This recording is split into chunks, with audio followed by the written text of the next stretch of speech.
प्रदूषण से जनता बेहाल है। पिछले कई दिनों से प्रदूषण में कमी नहीं आ रही है, जिसकी वजह से लोगों का जीना मुहाल हो चुका है। अब तो लोग अपने घरों से बाहर निकलने से भी बच रहे हैं। प्रदूषण कम होने के लिए लगातार पानी का छिड़काव करवाया जा रहा है, लेकिन ये भी बेअसर नजर आ रहा है। अब तो डॉक्टर्स भी लोगों को अपने ही स्तर पर सावधानी बरतने की सलाह देते नजर आते हैं। वहीं दिल्ली सरकार भी अपने कर्मचारियों को 50% वर्क फ्रॉम होम करवा रही है।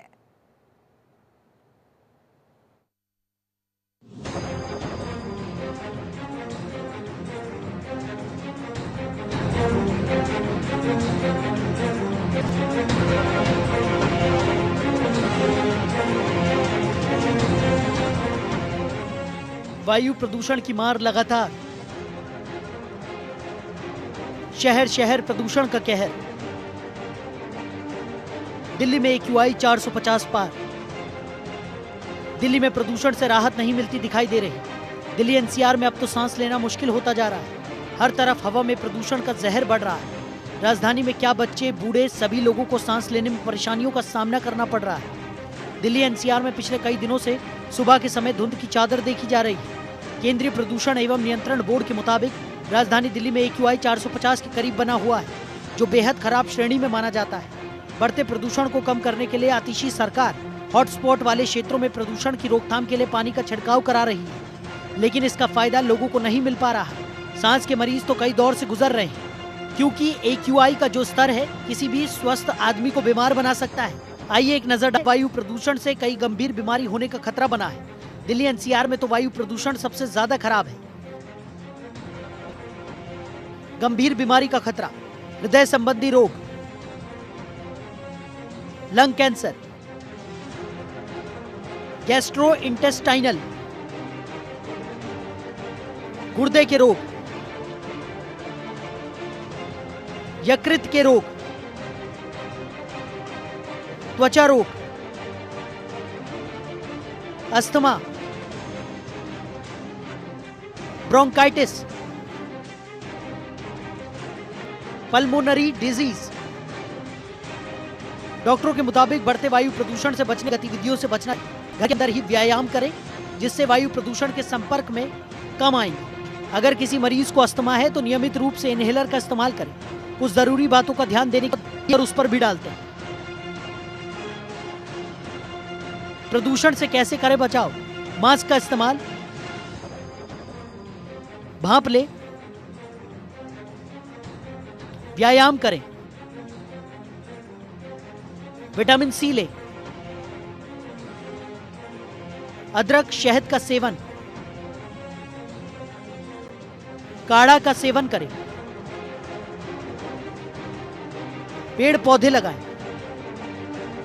दिल्ली में जानलेवा हवा पर सियासत भी देखने को मिलती है, तो क्या इस बार दिल्ली चुनाव में खराब वायु प्रदूषण मुद्दा बन सकता है? पूरा उत्तर भारत मेडिकल इमरजेंसी की चपेट में, और आप कह रहे हो डिले होगा। अगस्त में पहली चिट्ठी लिखी थी हमने 30 अगस्त को, उसके बाद 10 अक्टूबर को लिखी, उसके बाद 23 अक्टूबर को लिखी।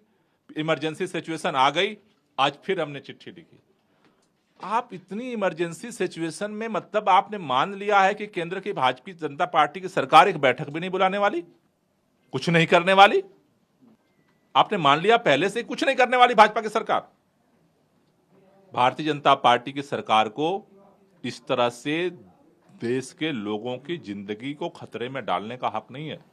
सुप्रीम कोर्ट की सख्ती के बाद केंद्र सरकार ने पराली जलाने वाले किसानों पर जुर्माना दोगुना कर दिया है। दिल्ली में मेट्रो और बसों के फेरे बढ़ाए गए। दिल्ली में सरकार के निर्देश पर कर्मचारियों को 50% उपस्थिति दर्ज हो रही है, लेकिन सिर्फ सरकार के लेवल से ही प्रदूषण पर काबू नहीं पाया जा सकता। लोगों को भी जागरूक होना पड़ेगा। सार्वजनिक परिवहन का इस्तेमाल ज्यादा करना होगा। दिल्ली सरकार को वो हर कदम उठाने पड़ेंगे जिससे हम साफ हवा में सांस ले सकें। ब्यूरो रिपोर्ट, जनतंत्र टीवी।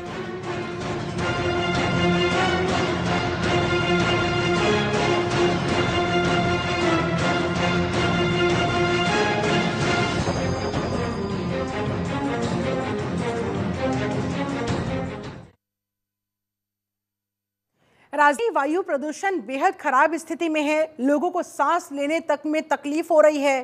दिल्ली के कई इलाकों में सुबह के वक्त धुंध की मोटी चादर भी देखी गई। ये 6 तस्वीर हमने उत्तर प्रदेश और राजधानी दिल्ली से अलग अलग इलाकों से, India Gate, Dhaulakuan railway station, Ghaziabad, Uttar Pradesh के आगरा से ताजमहल को भी आप देख सकते हैं कितना धुंधला धुंधला नजर आ रहा है। धुंध की मोटी परत के पीछे छिप सा गया है और कमोबेश यही हालात बने हुए हैं मुरादाबाद में। ये जो धुंध की मोटी सफेद चादर देखने को मिल रही है, दरअसल ये प्रदूषण की चादर है। प्रदूषण की वजह से लोगों का जीना मुहाल हो गया है, लोगों को सांस लेने में तकलीफ हो रही है, खास तौर पर बड़े बुजुर्गों को, बच्चों को लंग्स इन्फेक्शन हो रही हैं। इसी वजह से डॉक्टर्स की तरफ से सलाह दी जा रही है कि वो बहुत ज़रूरी ना हो तो अपने घरों से बाहर। बिल के कारण है कि दिल्ली एनसीआर में बाकायदा स्कूलों को भी बंद करवा दिया गया है, ऑनलाइन मोड पर ही उनकी क्लासेस कंडक्ट करवाई जा रही है। और अलग अलग जगहों पर किस तरह के हालात हैं ये जानने के लिए चंडीगढ़ से शिखा शर्मा जुड़ चुकी हैं, फरीदाबाद से सुनील चौधरी हमारे संवाददाता ये भी जुड़ चुके हैं, नमित त्यागी नोएडा से हमारे साथ लाइव है और doctor Naresh Chawla vice president है दिल्ली मेडिकल काउंसिल के, ये भी हमारे साथ जुड़ चुके हैं। डॉक्टर नरेश चावला, बहुत स्वागत करती हूँ आपका। लेकिन पहले मैं रुक करूंगी नमित त्यागी, आपका नोएडा में क्या हालात, कितने खतरनाक, कितने जानलेवा? देखिए, बिल्कुल निश्चित तौर पर चाहे नोएडा हो, दिल्ली हो, एनसीआर के अंदर लगातार एयर क्वालिटी इंडेक्स बढ़ रहा है। नोएडा के अंदर भी बात करें तो बच्चों के जो स्कूल हैं उनको पूरी तरीके से बंद कर दिया गया है। इसके अलावा जो ग्रेड 4 के नियम हैं वो भी पूरी दिल्ली एनसीआर के अंदर लागू किए गए हैं। निश्चित तौर पर आने वाले समय में जिस तरीके से तापमान अगर कम होगा तो दिल्ली के अंदर एयर क्वालिटी इंडेक्स बढ़ेगा और जो सुबह के समय में कोहरे की चादर है वो और ज़्यादा बढ़ेगी और उसके बीच में जो जहरीले धूल के कण होते हैं वो काफ़ी ज़्यादा मिल जाएंगे, जिस वजह से और ज़्यादा जो एयर क्वालिटी इंडेक्स है वो और बढ़ेगा। हालांकि दिल्ली के अंदर खासतौर पर बात करें तो दिल्ली के अंदर ग्रेड 4 के नियमों को लागू किया गया है, जिसके तहत जो दिल्ली के अंदर जो सरकारी दफ्तर हैं, दिल्ली सरकार के अंदर में जो आते हैं 50% लोगों को ही आने की अनुमति है, 50% वर्क फ्रॉम होम किया गया है। इसके अलावा जो प्राइवेट कंपनियां हैं वहां पर भी 50% वर्क फ्रॉम होम का आदेश जो है वो दिया गया है। इसके साथ साथ कुछ जो बड़ी प्राइवेट कंपनियां हैं जिनके अंदर जो ज्यादा है वहां की कंपनियों के मालिकों को यह आदेश दिया गया है कि अगर वो चाहें तो वहां पर एक जो ट्रैवलिंग बस होती है उसको आप लगवा सकते हैं, जिसके अंदर काम करते हैं मैक्सिमम कर्मचारी, वो अपने व्हीकल को छोड़कर उस प्राइवेट बस का यूज करें, जिससे सड़कों पर व्हीकल से होने वाले प्रदूषण पर लगाम लगेगी। इसके साथ साथ जो आर्टिफिशियल रेन को लेकर बात हो रही थी, क्योंकि हमने पिछले 1-2 दिनों में देखा था कि AQI 500 के आसपास पहुंच गया था, यानी कि अगर AQI 500 को क्रॉस करेगा तो फिर दिल्ली के अंदर इमरजेंसी जैसे हालात बन सकते हैं, जिसके बाद आर्टिफिशियल रेन जो है वो भी करवाई जा सकती है, जिसको लेकर पर्यावरण मंत्री गोपाल राय ने जो 3 से 4 चिट्ठियां हैं वो केंद्रीय पर्यावरण मंत्री को प्रयास चल रहे हैं। लेकिन AQI 500 पहुंचने के बाद नमित जो प्रिकॉशंस लिए जा रहे हैं, जो तमाम कदम उठाए जा रहे हैं, क्या उससे कोई फर्क पड़ा है? देखिए, यहाँ पर 2 चीजें हैं शिल्पा। पहला ये कि जो वायुमंडल में जहरीले हवा के जो धूल के कण हैं वो जाकर मिल गए हैं, अब वो नीचे कैसे आएंगे उसके पीछे 2 चीजें हो सकती हैं। या तो बारिश हो, बारिश की वजह से वो नीचे आ जाएं, या फिर दिल्ली एनसीआर के अंदर तेज हवा चले जिससे वो जो जहरीले धूल के कण हैं वो वहां से हट जाए, या फिर जो तीसरा विकल्प बचता है वो है आर्टिफिशियल रेन। आर्टिफिशियल रेन को करवाने से पहले कुछ ऐसी सरकारी एजेंसियां हैं जिनकी परमिशन लेना बेहद जरूरी जाता है, जिन परमिशन को लेने के लिए ही पिछले 1-2 महीने से लगातार जो दिल्ली के पर्यावरण मंत्री हैं वो चिट्ठी लिख रहे थे कि आर्टिफिशियल रेन की अगर जरूरत पड़ती है तो उससे पहले जो सभी कंपनियों से परमिशन ली जाती है उसको परमिशन का किया जा सके, लेकिन वो परमिशन अभी तक नहीं ली गई। यानी कि केंद्रीय पर्यावरण मंत्री जो है वो इसको लेकर कोई बैठक करेंगे तो फिर परमिशन ली जाएगी। दूसरा ये कि दिल्ली के व्हीकल से होने वाला इंतजार किया जा रहा है कि बैठक होगी, समन्वय स्थापित होगा, बाद आर्टिफिशियल रेन करवाई जा सकती है। होनी है, कब होनी है, अभी कुछ अता पता नहीं है। सुनील चौधरी, फरीदाबाद में किस तरह के हालात, कितनी गंभीर परिस्थितियां? जी देखिए शिल्पा, सबसे बड़ी बात बता दें कि जो एयर क्वालिटी इंडेक्स है उसके ऊपर निश्चित रूप से जो है गंभीर श्रेणी में है दिल्ली एनसीआर का सारा क्षेत्र। लेकिन सबसे बड़ी तसल्ली की बात यह है कि जो फरीदाबाद का जिला प्रशासन है उन्होंने यहाँ पर बहुत अच्छी तरीके से व्यवस्था बनाई हुई है। प्रदूषण विभाग ने बहुत अच्छी तरीके से इसके ऊपर नियंत्रण किया हुआ, तो इसका ये असर हुआ कि जो एयर क्वालिटी इंडेक्स 350 था 2 दिन पहले तक, आज वो 250 की रेंज में आ गया है। जब हमारी प्रदूषण नियंत्रण विभाग के जो डायरेक्टर हैं, रीजनल ऑफिसर हैं, उनसे बात की गई तो उन्होंने बताया कि हमने अलग अलग स्तर पर जिला उपायुक्त के साथ मीटिंग करके हर एक महकमे की अलग अलग टीमें बनाई हुई है, जो जगह जगह जाकर, चाहे वो निर्माण से संबंधित हो, चाहे वो जो है किसी और आग लगाने वाली घटनाओं से संबंधित हो, इन सब के ऊपर अच्छी तरीके से लगाम लगाई जा रही है और इनके लिए लोगों को जागरूक करने का काम भी जगह जगह किया जा रहा है, जिसके लिए जगह जगह कैंप भी लगाए जा रहे हैं। रही पराली जलाने की घटना, तो पराली जलाने की घटना फरीदाबाद में अब की बार नहीं हुई है, ना के बराबर हुई है, 2 से 3 ही मामले इस तरीके के आए थे।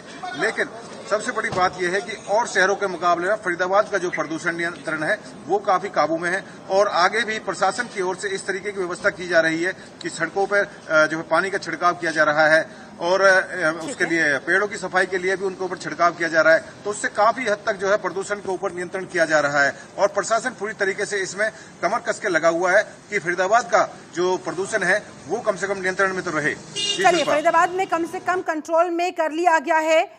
शिखा, चंडीगढ़ में किस तरह के हालात बने हुए हैं? प्रदूषण का स्तर किस तरफ इशारा कर रहा है?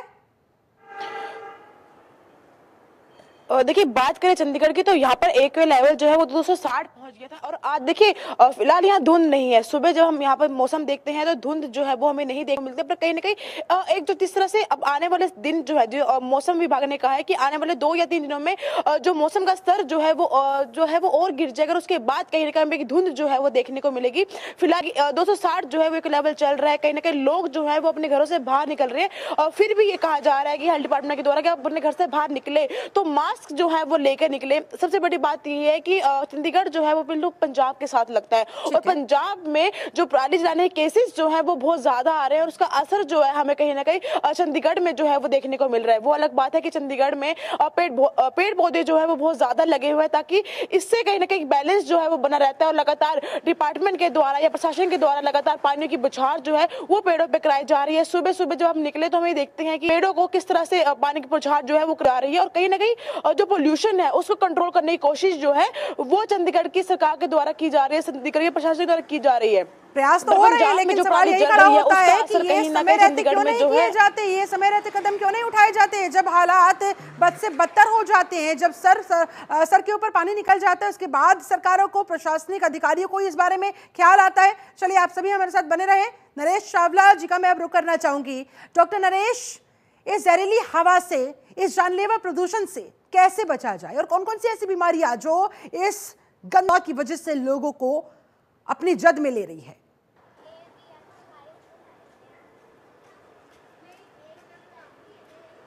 इवेंट बन के रह गया है कि आना ही आना है। पिछले कई सालों से, ऑलमोस्ट 2 दशकों से तो हम देख रहे हैं। तो कहा जाए क्या कारणात हैं, चाहे तुम कुछ भी कारण कहते रहो, the people of Delhi NCR suffering very badly. Particularly बच्चे जो अंडर 5 के हैं और पर्टिकुलरली हमारे सीनियर सिटीजन्स जो 60-65 से ऊपर हैं और जिनको दूसरी बीमारियां हैं। मत भूलिए कि समाज में ऐसे कई लोग होते हैं जो बड़े बूढ़े हैं, ऐसी बीमारियां हैं, चाहे कोई अनकंट्रोल डायबिटीज है, चाहे कोई पेशेंट को कोई दिल का रोग है, कोई अस्थमा है, कोई सीओपीडी सांस का रोग है। उनकी जिंदगी एक एज पे चल रही होती है, उनको ठीक ठीक चलते रहें तो चलते रहते हैं। जैसे ही ये प्रदूषण बढ़ता है, हमने देखा है कि पूरे शहर में हॉस्पिटलाइजेशन बढ़ जाती है, मरीजों को दाखिल होना पड़ती हैं, इवन मौतें भी बहुत ज़्यादा हो जाती हैं। तो मैं तो इतना ही कहूँगा कि आपने पूछा क्या रोग हो सकते हैं, तो लोगों को अपनी देखभाल खुद ही करनी पड़ेगी। पर्टिकुलरली छोटे बच्चे, स्कूल बंद कर दिए गए हैं, ऑलमोस्ट टोटल ऑनलाइन स्टडीज चल रही हैं, और बूढ़े हैं वो सुबह 10-11 से पहले या शाम को 4 बजे के बाद घर से बाहर निकलने की सोचे ही ना, घर के अंदर ही रहो। दूसरा, घर के बाहर निकलें तो एक N95 मास्क जरूर पहनें। तीसरा, जो आपकी दवाइयां चल रही हैं उनको बाखूबी लीजिएगा, चाहे कोई भी बीमारी हो जो उसको आपकी प्री एग्जिस्टिंग बीमारी है। और पांचवा, जो मैं समझता हूं, देखो सरकारें तो फेल हो ही रही जहां तक पराली का दोष दिया गया है, दिल्ली अकॉर्डिंग टू जो आसपास के नेबरिंग स्टेट्स हैं उसके मुकाबले में उसका एरोस्पेस कम है। तो यानी कि हमारा दिल्ली का एरोस्पेस अलग नहीं होता है, वो निर्भर करता है कि आसपास के जो नेबरिंग स्टेट्स हैं, चाहे वो हरियाणा हुए, चाहे यूपी हुए, चाहे पंजाब हुए, चाहे राजस्थान हुए, उनसे प्रदूषण यहाँ आता ही आता है। तो हम इतना ही कहेंगे कि जब तक इंटर स्टेट कोऑर्डिनेशन नहीं होगा, जब तक सरकार कोई जी ऐसे कदम नहीं उठाएगी जो अब तो ये नीजा, ये कर लिया, वो कर लिया, वो कर लिया, ये तो हर साल होता है। बिल्कुल। इन इन इन इन इन उपायों को पहले होना चाहिए, ताकि हम कोशिश करें कि जब तक ये समय आए तब तक। हमने देखा है कि अब अच्छे वेस्टर्न नेशंस में 20-30 भी AQI नहीं होता, यहाँ तो 450 है। अभी तो मेरे ख्याल 450, 500 का 600 भी क्रॉस करेगा। तो कहने का मतलब दिल्ली NCR के लोगों को तो एक आदत सी पड़ गई है बिल्कुल। कष्ट पाने। कहीं जो सरकारें हैं उनको ये लेकिन कार्यक्रम, ये ये हमारी ही बड़े देन है जो कुछ न हमें कुछ ही करना भुगतनी पड़ेगा, पड़ रही है, क्यों तभी डॉक्टर हम। साहब? यानी कि माना जाए प्रकृति अब अपना बदला ले रही है। हमारा कल भी आज भी खराब है, वो कल भी शायद ऐसा ही रहेगा। तो मैं समझता हूँ कि मीडिया इतना दबाव डाले, लोग इतना दबाव डालें, ताकि लोगों का अच्छी हवा लेने का एक कॉन्स्टिट्यूशनल राइट है, ठीक है। मेरी साफ हवा लेने का एक राइट है। ये राइट मुझे क्यों नहीं मिलता? ये तब मिलेगा जब लोग जागरूक होंगे, और मीडिया लोग ये जागरूक सवाल होगा, तब एक पूछेंगे जब दबाव वो बनाया जिंदा जाएगा। रहेंगे। प्लस प्लस ऐसे में डॉक्टर साहब कौन सी ऐसी रेमेडीज, कौन से ऐसे नुस्खे कि इस जहरीली हवा से लोग खुद को बचा सके, इसकी वजह से होने वाली बीमारियों से खुद को बचा सके? क्योंकि देखिए घर में रह लेंगे, बच्चे घर में रह लेंगे, लेकिन जो कामकाजी लोग हैं उन्हें तो घर से बाहर निकलना ही पड़ेगा, मजबूरी है रोजी रोटी के लिए। बहुत अच्छा सवाल है। अब मैं उन बातों पे आ रहे हैं जो एक आम आदमी को, एक आम घर को कैसे कुछ किया जाए। सबसे पहले तो आप एटलीस्ट प्रदूषण का कारण ना बनिएगा। आप AC कम चलाइएगा, आप गाड़ियां कम चलाइएगा, पब्लिक ट्रांसपोर्ट को इस्तेमाल कीजिएगा, थोड़ी सी पैदल चलने की आदत डालो। 1 किलोमीटर तक का रास्ता आप पैदल चलिएगा, 2-3-4 किलोमीटर का रास्ता आप साइकिल पे करने की कोशिश करिएगा। एटलीस्ट प्रदूषण का कारण तो मत बनिएगा। उसके अलावा आप अपने घर के आसपास पानी छिड़काव कर सकते हैं। आपका मकान बन रहा है तो एटलीस्ट, अब तो कंस्ट्रक्शन एक्टिविटी ग्रैब को लगा हुआ है, लेकिन एटलीस्ट धूल मिट्टी कम उड़नी चाहिए। इसके अलावा जो पर्सनल है, पर्सनल में एक तो मास्क का इस्तेमाल, आप घर से निकलो तो मास्क पहन के निकलो। अपने हाइड्रेशन, पानी का ख्याल रखो। अपना एक संतुलित, एक पौष्टिक आहार लीजिएगा, बाहर के जंक फूड का कम लीजिएगा। वो अगर आप कोई पहले से किसी बीमारी के शिकार हैं तो आप हर हालत पे अपनी दवा का ध्यान दीजिएगा। इस मौसम में जैसा ये प्रदूषण हो जाता है तो बिगड़ने के चांसेस बहुत ज्यादा होते हैं। इसके अलावा आप कुछ भी नहीं कर सकते एक्सेप्ट सफर करने के अलावा। आज की तारीख में कई बीमारियां जो हम समझते हैं हो जाती हैं, इंसान की एफिशिएंसी बड़ी कम होती है। हमने देखा है जो हमारे NRI, हमारे जो लोग हैं जो दिल्ली में आते हैं तो कहते हैं डॉक्टर साहब जैसे ही इंदिरा गांधी एयरपोर्ट पे हम लैंड करते हैं पता चल जाता है कि एक गैस चैम्बर में हम लैंड करके, हम जो दिल्ली वाले रोज इसी गैस चैम्बर में सोते हैं। तो प्लीज हम आप सबको रिक्वेस्ट करेंगे, इंसान खुद भी और सरकारों पे दबाव डाले, ताकि अगर आज का 1924 दिसंबर हमारा खराब गुजरेगा तो जी 2025 तो हमारा बेहतर हो जाए। ऐसी हम सबकी कोशिश होनी चाहिए। अच्छा डॉक्टर नरेश चावला, ये बदलता हुआ मौसम है, ठंड बढ़ने लगी है, लोगों को गले में दिक्कत परेशानी महसूस होने लगी है। ऐसे में ये प्रदूषण की वजह से है, मौसम बदलने की वजह से, सर्दी जुकाम खांसी की वजह से, ये डिस्टिंग्विश कैसे हो, पता कैसे लगे? क्योंकि उसी हिसाब से ट्रीटमेंट फिर लिया जाएगा। आपने बड़ा अच्छा सवाल पूछा है, व्यवहारिक सवाल है। देखिए, जो अब इसमें कोई शक नहीं है, इस महीनों में वायरल फीवर भी चलता है, वायरल फ्लू होता है। उसमें अगर प्रदूषण ऐड हो जाता है तो तकलीफ और ज्यादा हो जाती है। हमारे केसेस आ रहे हैं आजकल जो कहेंगे डॉक्टर साहब मेरी खांसी ठीक ही नहीं होती है। हाँ। तो नो डाउट उसका कारण प्रदूषण है। उसके लिए आप बहुत ज्यादा दवाएं इस्तेमाल ना कीजिएगा। कुछ देसी मेजर्स, जिसमें पानी की अच्छी खपत करना, तकरीबन एक 60 साल के आदमी को तकरीबन 2.5-3 लीटर पानी जरूर पीना चाहिए। दूसरा, आप हल्का गर्म या कोसा पानी पी सकते हैं। आप फ्रूट ज्यादा लीजिएगा। आप अनडिजायरेबल एंटीबायोटिक मत लीजिए। मैं शिल्पा तोमर को बता दूं, आजकल लोगों को सेल्फ डिस्पेंसिंग, केमिस्ट की दुकान पे गए, हाँ मेरा गला खराब है, मैंने एंटीबायोटिक का कोर्स लिया। Please do not do it. Antibiotic का इनडिस्क्रिमिनेट यूज नहीं होना चाहिए। सिंपल कफ सिरप लीजिएगा। और इसके अलावा आप मत भूलिए शिल्पा, हमारे देश में बाहर की खाने की चीजों का खपत बहुत ज्यादा है। आजकल शादी विवाहों का सीजन चल रहा है, मेनी पीपल ईट आउटसाइड। तो हम ये तो नहीं कहेंगे बिल्कुल ना खाया जाए। सेंसिटिव हुए जितनी आप अपनी देखभाल करेंगे उतना आप गले की खराबी से बचेंगे, लंबी खांसी से और बचेंगे। डॉक्टर नरेश, अगर हमने आपकी ये भी तकलीफ देखा लंबी था दिखती कोरोना है काल के तो अपने समय फिजिशियन लोग के टच में अपने रहिएगा। डॉक्टर खुद ही फिजिशियन बनकर आपको बैठ गए बताएगा कि कौन सी थे, दवाई ली जाए। एंटीबायोटिक पर एंटीबायोटिक डोजेस लेते जा रहे थे। ऐसे में ये गलती दोबारा रिपीट नहीं होनी चाहिए। इसको लेकर आप लोगों से क्या कहेंगे, क्या सलाह देंगे सर? एक ही सलाह, सेल्फ डिस्पेंसिंग, एक आध दिन आपको अगर बॉडी पेन हो रहा है, गला दर्द हो रहा है, तो आप एक पैरासिटामोल टैबलेट जरूर ले सकते हैं। ठीक है। लेकिन अपनी तरफ से जो हाई पोटेंसी एंटीबायोटिक तो बिल्कुल भी लेने चाहिए। ठीक है। उसके लिए always go to your family doctor और फिजिशियन। वो बताएगा कि आपको वायरल फीवर हो रहा है या कोई दूसरा बुखार हो रहा है या ये खाली प्रदूषण की वजह से है। वो डिस्टिंग्विश करके आसानी से बता सकते हैं। सिंपल एंटी एलर्जिक्स लिए जा सकते हैं, simple cough syrup, herbal syrups भी लिए जा सकते हैं। तो antibiotic is strict no. Self dispensing में एंटीबायोटिक बिल्कुल नहीं होना चाहिए। ठीक है, कुल मिलाकर गला खराब है, प्रदूषण की वजह से है, खांसी जुकाम है, किस वजह से है, क्या कुछ इसके पीछे के कारण है, अपने डॉक्टर खुद ना बने बल्कि किसी सर्टिफाइड डॉक्टर से तुरंत कंसल्ट करें और अपने आप को बीमारियों से बचा कर रखें। बहुत बहुत शुक्रिया डॉक्टर नरेश चावला, बहुत शुक्रिया आपका। नमित त्यागी बहुत शुक्रिया। सुनील चौधरी और शिखा शर्मा आपका भी बहुत बहुत धन्यवाद इन ताज़ा तस्वीरों को हम तक पहुंचाने के लिए, इन हालातों इन परिस्थितियों को दर्शकों तक पहुंचाने के लिए। अब उम्मीद यही है कि तमाम जो कदम है वो तो उठाए जा रही है, अब इनका असर भी जल्द देखने को मिलना शुरू हो जाए, प्रदूषण का स्तर कम होना शुरू